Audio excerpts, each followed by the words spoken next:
Buongiorno, ben ritrovati a un nuovo appuntamento con l'informazione di Telefriuli. Maxi operazione dei carabinieri contro l''ndrangheta, 29 gli arresti effettuati, uno anche in provincia di Udine e nel Tolmezzino che soggiornava un uomo affiliato al clan Cordì di Locri. 29 arresti, di cui uno effettuato in provincia di Udine, nel Tolmezzino, che stava soggiornando un uomo affiliato alla cosca Cordì di Locri dell''ndrangheta, ma come confermato dal comandante provinciale dei Carabinieri di Udine, Orazio Ianniello, in Friuli Venezia Giulia non esiste alcun tipo di ramificazione di stampo mafioso, collegato all'operazione avviata dai Carabinieri del Comando Provinciale di Reggio Calabria. Arresti sono stati eseguiti, oltre che nel Reggino e nella Locride, nelle province di Pavia, Udine, Terni e Catanzaro. Le persone coinvolte sono accusate a vario titolo di associazione per delinquere di tipo mafioso, produzione, traffico e detenzione illegale di sostanze stupefacenti, detenzione illegale di armi e munizioni, danneggiamento, estorsione pluriaggravata e traffico e spendita di banconote false. L'operazione rappresenta il seguito dell'inchiesta Riscatto che nell'agosto del 2019 aveva portato all'arresto di numerose persone presunte affiliate alla stessa cosca Cordì. I rampolli del clan di Locri stavano scalando le gerarchie interne del sodalizio attraverso danneggiamenti, minacce ed estorsioni al fine di assicurarsi il controllo del territorio, ma alla fine alcune delle vittime hanno denunciato.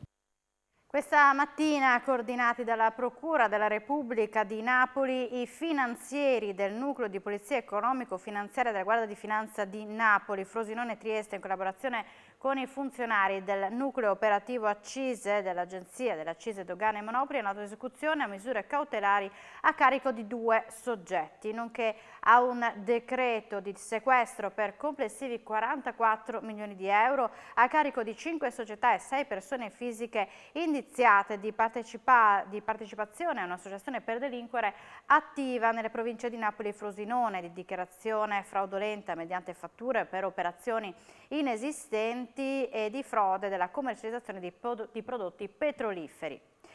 E siamo ai dati della pandemia. Nella nostra regione sono 1931 complessivamente nuovi contagi da Covid emersi a fronte di 7.953 test effettuati. Le persone ricoverate in terapia intensiva sono 7, i pazienti ospedalizzati in altre reparti sono 173. Oggi si registrano i decessi di 2 persone, uno a Udine, uno a Pordenone.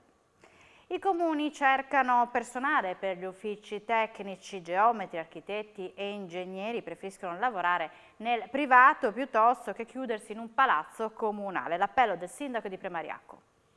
Il posto fisso in municipio non è più il sogno di tanti giovani degli anni 50, anzi oggi sembra essere addirittura snobbato, soprattutto se si parla di ufficio tecnico. Lo dimostra la fame di personale di tante amministrazioni pubbliche come quella di Premariacco, il cui sindaco lancia un appello. Abbiamo dei finanziamenti, mai come in questo periodo, per poter fare dei lavori e ovviamente servono gli uffici tecnici per sviluppare tutto quello che è la progettazione preliminare o il primo step, diciamo, esecutiva. Quindi questo è il problema grave, che mancano i professionisti. Parliamo di categoria D, categoria C, parliamo dai geometri a salire fino agli architetti e agli ingegneri. Nell'appello che facciamo io sottolineo il fatto che abbiamo bisogno anche di un welfare diverso, probabilmente dovremo anche noi sindaci essere un po' più aggiornati e dare più possibilità a questi ragazzi di avere, come si vuol dire, un welfare migliore, perché è l'unica arma che possiamo fare, perché gli aumenti non possiamo darli perché siamo bloccati, quindi non possiamo dare oltre. 10 nuovi agenti di polizia hanno preso servizio in questura a Pordenone. Come assicurato dal questore Luca Carrocci, verranno impiegati nelle attività di controllo del territorio e in particolare contro spaccio di droga e furti in abitazione. Rinforzi dovevano essere e rinforzi sono stati. La questura di Pordenone può tirare una boccata d'ossigeno dal momento che sono entrati in servizio 10 nuovi agenti.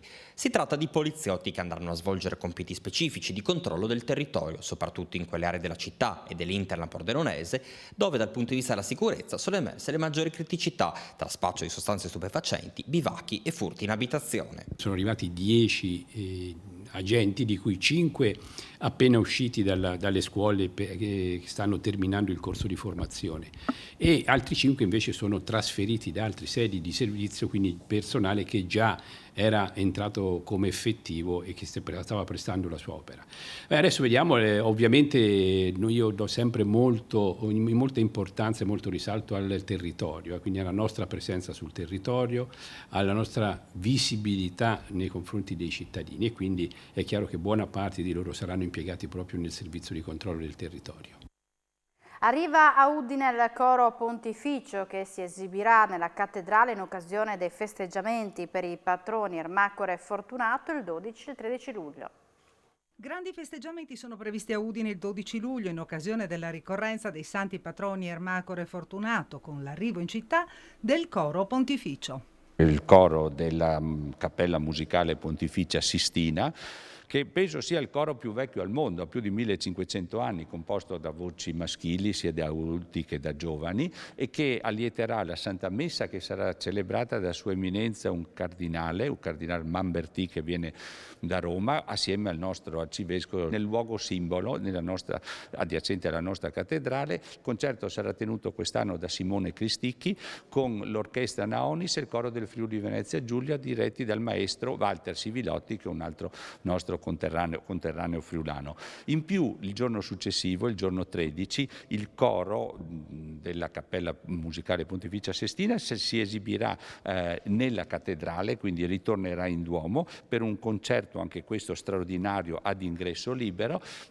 Sarà l'occasione per sentire un repertorio di musiche davvero fantastico. Si chiama Fish Very Good ed è il programma di iniziative per valorizzare i prodotti della pesca locale da Duino a Grado a Marano. Laboratori del gusto, show cooking, campagne nelle pescherie e nei locali pubblici per far conoscere i pesci pescati lungo le nostre coste da cucinare e mangiare insieme ai vini del territorio.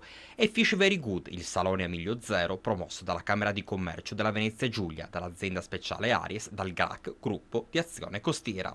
Lo scopo del GAC è quello di promuovere la pesca nei nostri golfi, cioè nel nostro mare regionale, ma soprattutto diffondere l'uso e il consumo dei pesci autoctoni. E come facciamo? Attraverso grandi manifestazioni con Fish Very Good. Fish Very Good è una manifestazione in piazza, partirà 16-17 luglio a Trieste, piazza Ponte Rosso, proseguirà con Sistiana per il comune di Duino Risina, Grado, Marano Lagunare, poi andremo a Tolmezzo, andremo a Tarvisio, insomma sia la zona mare sia la zona monti, per far conoscere i nostri prodotti. Un tema importantissimo che è quello di riuscire ad affrontare una sfida importantissima per il settore della pesca nella nostra regione, ovvero quello di valorizzare il prodotto del Friuli Venezia Giulia attraverso ovviamente dei modi diversi per la sua immissione sul mercato. Allora, abbiamo diverse esperienze in Friuli Venezia Giulia, la prima potrebbe essere, proprio perché è un'esperienza fatta a Grado, quella di vendita del pesce direttamente al consumatore. Il cosiddetto chilometro zero noi l'abbiamo trasformato in miglia zero, ma andiamo oltre perché possiamo parlare poi di quello che è l'itoturismo.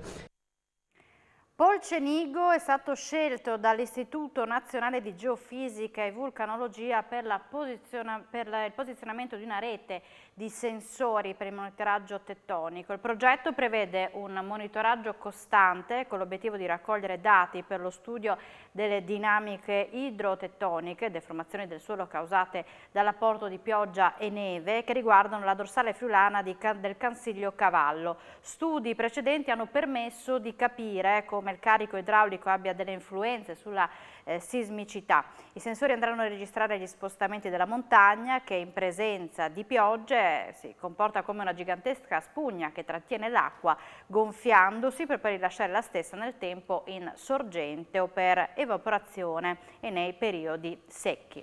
Ed ora andiamo a Trieste dove si sta girando un film di Netflix con star hollywoodiane come Charlize Theron.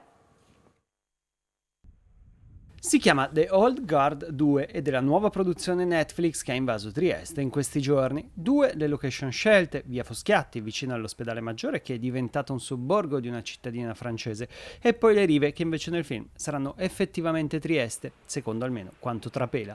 Tra le star spicca il nome di Charlize Theron e Uma Thurman, mentre ci sarà anche l'attore italiano Luca Marinelli, che proprio a Trieste ha girato il primo Diabolic. Imponente la troupe, che può contare su 500 persone, di cui ben 300 comparse ingaggiate in regione. The Old Guard è stato tratto dal fumetto di Greg Rucka e Leandro Fernandez, stile action fantasy, ed è la storia di un gruppo di mercenari immortali che si trova alle prese con la cattura, o almeno il tentativo di essere catturati, da parte di un ambizioso e spietato boss di un'azienda farmaceutica che cerca disperatamente la formula perfetta per l'elisir dell'eterna giovinezza. Il film non uscirà al cinema, ma solo sulla piattaforma data da destinarsi. Siamo in chiusura, subito dopo la pubblicità appuntamento con A Voi la Linea. Grazie per l'attenzione e buona giornata.